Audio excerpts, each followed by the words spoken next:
সকলো ভিউৱাৰ্ছকে নিতাস কিচেন চেনেললৈ পুনৰ আদৰণি জনালোঁ। আজি মই বনাবলৈ লৈছোঁ সয়াবিনৰ এটা খুব ধুনীয়া ৰেচিপি। আশা কৰোঁ আপোনালোকে এই ৰেচিপিটো ভাল পাব। সদায় আমি একে ধৰণে সয়াবিন বনাই খাই আছোঁ, কিন্তু অকণমান যদি বেলেগ হয় সঁচাকৈ ভাল লাগে। আহকচোন কেনেকৈনো মই বনাইছিলোঁ তাকে আজি আপোনালোকক দেখাব বিচাৰোঁ, আৰু তাৰ বাবে কি বস্তুৰ প্ৰয়োজন হয় চাই লওঁ। তাৰ বাবে মই সয়াবিন লৈছোঁ 200 গ্ৰাম, আৰু সয়াবিনখিনি মই গৰম পানীত আধা ঘণ্টা সময় তিয়াই ৰাখিছিলোঁ, আৰু তিয়াই ৰখাৰ পিছত এইখিনি ভালকৈ ধুই চেপি ল'লোঁ, আৰু মিক্সিত ভালকৈ এনেকৈ গুড়ি কৰি ল'লোঁ। ভিডিঅ'ত দেখুৱাৰ দৰে আপোনালোকে গুড়ি কৰিব, বহুত বেছি গুড়ি কৰিব নালাগে। আৰু লৈছোঁ এটা বইল কৰা আলু, এয়া মই লৈ লৈছোঁ, আৰু লৈছোঁ দুটা পিঁয়াজ মই এনেকৈ কাটি লৈছোঁ। আপোনালোকে পেষ্টটো বনাই ল'ব পাৰে, মই কিন্তু সৰু সৰুকৈ কাটি লৈছোঁ। আৰু লৈছোঁ বিলাহী দুটা এনেকৈ পেষ্ট বনাই লৈছোঁ, অলপ ধনিয়া পাত লৈছোঁ, আৰু ডাঙৰ চামুচেৰে 2 চামুচ মই বেচন লৈছোঁ।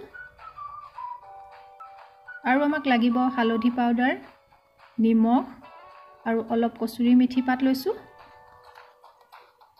মছলাৰ ভিতৰত লৈছোঁ জিৰা পাউডাৰ চাহৰ চামুচেৰে আধা চামুচ, গৰম মছলা পাউডাৰ আধা চামুচ, ধনিয়া পাউডাৰ আধা চামুচ, আৰু লৈছোঁ গোটা ইলাচি, দালচেনি আৰু লং, আৰু আধা চামুচ ৰঙা জলকীয়া গুড়ি, গোটা জিৰা আধা চামুচ, নহৰু, আদা আৰু কেঁচা জলকীয়া মই এনেকৈ খুন্দি লৈছোঁ, আৰু লৈছোঁ এটা শুকান জলকীয়া আৰু এখিলা তেজপাত, আৰু লৈছোঁ এয়া মিঠাতেল। এতিয়া মই এটা বাউল লৈ লৈছোঁ, আৰু বাউলটোত মই সয়াবিনখিনি দি লওঁ।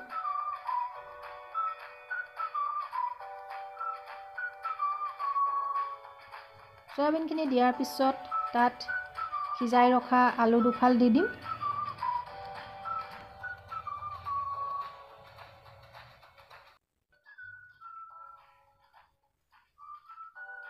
আৰু দিম হালধি পাউডাৰ আধা চামুচ, নিমখ আধা চামুচ, নিমখটো আপোনালোকে চাই ল'ব, নিজৰ সোৱাদ মতে দিব। আৰু দি দিছোঁ তাতে বেচনখিনি।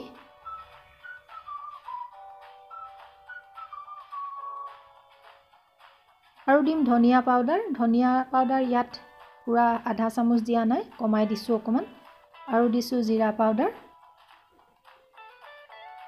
আৰু দিছোঁ এয়া গৰম মছলা। গৰম মছলা ইয়াত মই আধা চামুচ ব্যৱহাৰ কৰিছোঁ।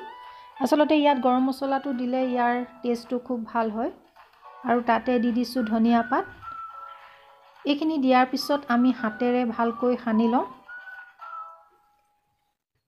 ইয়াত পানী দিয়াৰ প্ৰয়োজন নাই, সয়াবিনত যিহেতু অলপ পানী থাকেই। এয়া সনা হৈ গৈছে।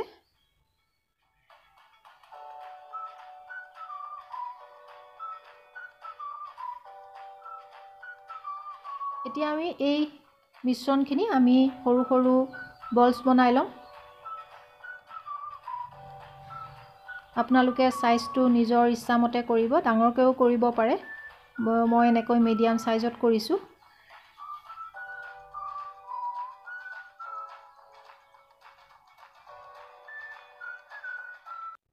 এয়া গোটেইখিনি বল বনোৱা হৈ গ'ল। এতিয়া আমি এই বলখিনি ফ্ৰাই কৰি ল'ম। তাৰ বাবে মই তেল গৰম কৰি ৰাখিছোঁ।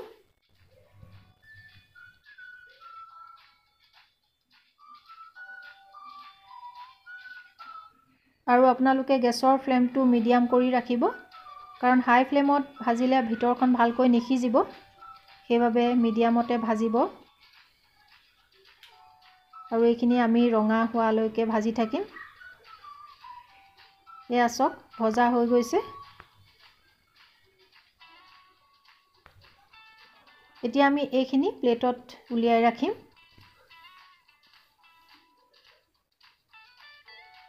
আৰু বাকী থকাখিনিও আমি ফ্ৰাই কৰি লওঁ।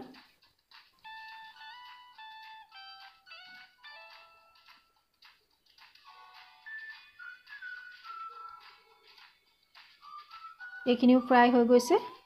এইখিনিও আমি এতিয়া প্লেটত উলিয়াই ৰাখিম।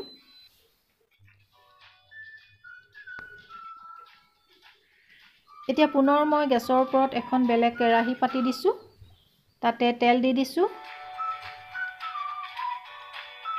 তেলখিনি গৰম হৈ গৈছে। তাত দি দিছোঁ জিৰা, আৰু দিছোঁ গোটা দালচেনি ইলাচি আৰু লং আচলতে তেলত এনেকৈ লং ইলাচি দালচেনি দিলে ইয়াৰ গুণটো খুব ধুনীয়া হয় আৰু দিছোঁ এটা শুকান জলকীয়া আৰু তেজপাত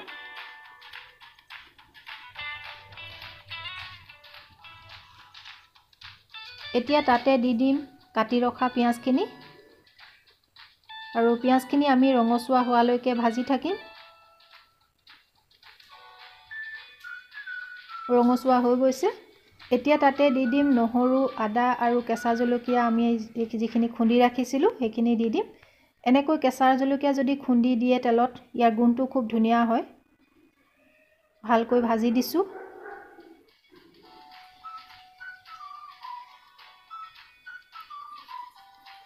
এইখিনি ভজা হৈ গৈছে এতিয়া আমি পেষ্ট বনাই ৰখা বিলাহীখিনি দি দিছোঁ বিলাহীখিনি দিয়াৰ পিছতো এইখিনি আমি ভালকৈ ভাজিম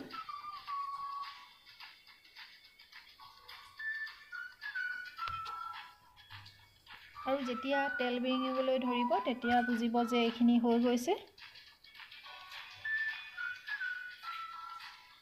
এতিয়া আমি তাত বাকি থকা মছলাখিনি দি দিম মছলাৰ ভিতৰত দিছোঁ এয়া জিৰা পাউডাৰ ধনিয়া পাউডাৰ ৰঙা জলকীয়া গুড়ি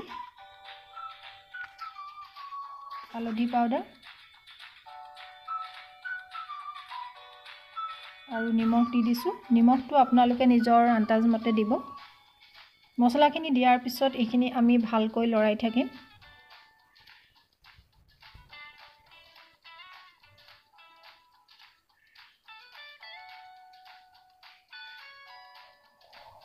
অলপ সময় ভালকৈ লৰোৱাৰ পিছত আমি ইয়াতে এতিয়া দি দিম গৰম পানী পানী ইয়াত বহুত বেছি প্ৰয়োজন নাই কাৰণ এইখিনি খুব বেছি পনীয়া হ'লে ভাল নালাগিব অকমান ডাঠকৈ ৰখাই ভাল হ'ব এতিয়া ভালকৈ উতলিবলৈ দিছোঁ আৰু উতলি থাকোঁতে তাত মই দি দিছোঁ এয়া কচুৰি মেথি পাত দিলে ইয়াৰ টেষ্টটো খুব ভাল হয় যদি আপোনালোকৰ কচুৰি মেথি পাত নাথাকে তেন্তে নিদিলেও একো নাই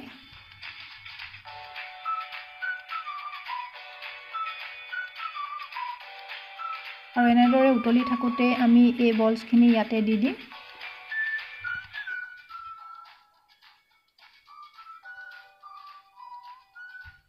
গোটেইখিনি বলছ মই দি দিছোঁ আৰু এই বলছখিনি দিয়াৰ পিছত বহুত বেছি দেৰি উতলিবলৈ দিব নালাগে গেছৰ ওপৰত প্ৰায় 2 মিনিটমান সময় এনেদৰে উতলিবলৈ দিব কাৰণ বেছি দেৰি উতলালে এই বলছখিনি ভাঙি যাব পাৰে এতিয়া তাতে ধনিয়া পাত দি দিম